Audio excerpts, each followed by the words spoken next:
세종 임금의 기록입니다. 이렇게 보내고도 1번 기록과 2번 기록 세종 5년에도 말 1만 비를 빌린다는 내용이 또 있게 되는 것이죠. 그래서 또 보냅니다. 비의 기록으로 3천 비를 보낸 것을 기억하면 다음 기록을 보면 세종의 지시가 묘한 것을 보게 됩니다. 이게 도대체 무슨 말인지 처음에 묘하다고 생각했는데 이 말은 말을 방목하면 무조건 몰수하겠다는 말이 됩니다. 그것보다 더 생각해보면 말 1만 비를 보낸다고 하면서 이런 금령을 내리는 것은 백성들이 말을 내지 않기 위해서 그냥 풀어두었다는 말도 되죠. 말을 수집하려고 하는 관리들의 눈을 피해서 그냥 방목해 버리는 겁니다. 그러면 말들이 그 시간에는 들과 산으로 돌아다니다가 때가 되면 돌아올 수 있고 또 사람이 찾으러 가면 되는 것이므로 관리들이 말을 뺏지 못하게 되고 이렇게 되면 말을 명나라에 보내지 못하게 되는 것이죠. 그러니까 세종은 그렇게 백성들이 말을 뺏기지 않으려는 것을 막으려고 방목한 말들은 무조건 몰수하겠다는 그런 명령을 내리고 있는 것을 알 수 있습니다. 세종은 1만 비를 채우려고 말을 계속 보냅니다. 말을 보충하는 것도 기록에 있더군요.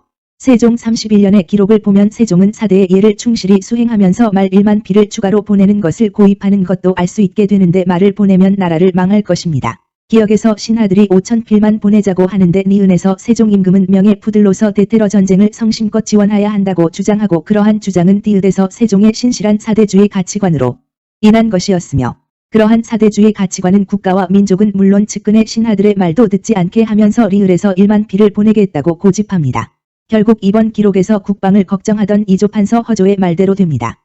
리을 군정은 말보다 급한 것이 없는데 충실한 말 2만 비를 골라 바치게 되면 이는 2만의 기병을 감소시키는 결과가 됩니다. 이 일 때문에 신은 밤중에도 자지 않고 걱정하는 것입니다. 세종 32년 평안도 지방의 방비체계가 완전히 무너집니다. 아시아 전역을 지배하던 거대한 제국 조선의 국방을 와해시키는 작업이 드디어 확실한 기반을 닦게 된 것입니다. 여기에 기록에는 여러가지 번다한 일과 진헌마 5천 비를 보내서 평안도 전체의 백성이 살 수가 없게 되었다는 일을 말하고 있네요. 군축도 단행하고 있군요.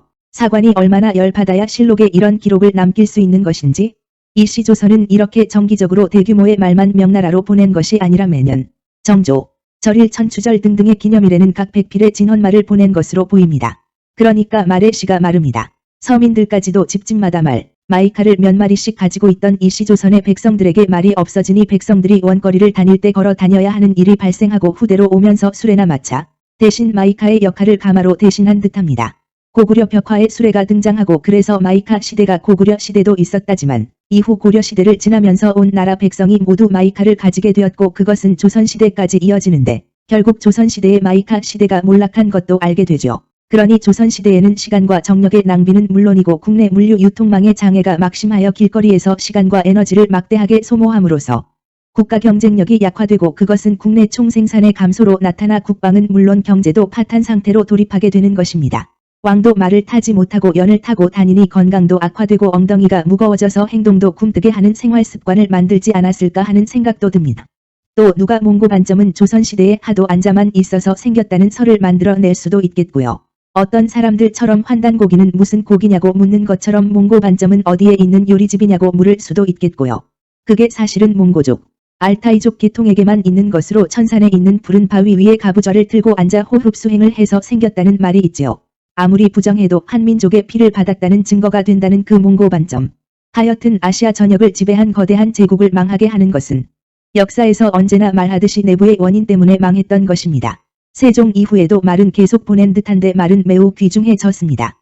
말 한 피를 바쳐도 왕이 직접 잔치를 베풀 정도로 기뻐합니다. 거대 제국의 말을 한꺼번에 모두 없애니 왕조차도 째째해집니다. 돈이 곧 배짱이고 돈이 배포입니다. 돈이 사람을 크게 만들고 작게도 만듭니다. 대마도주가 말 한 피를 바쳐도 각종 경품을 주는 것은 물론 술자리까지 봐줍니다.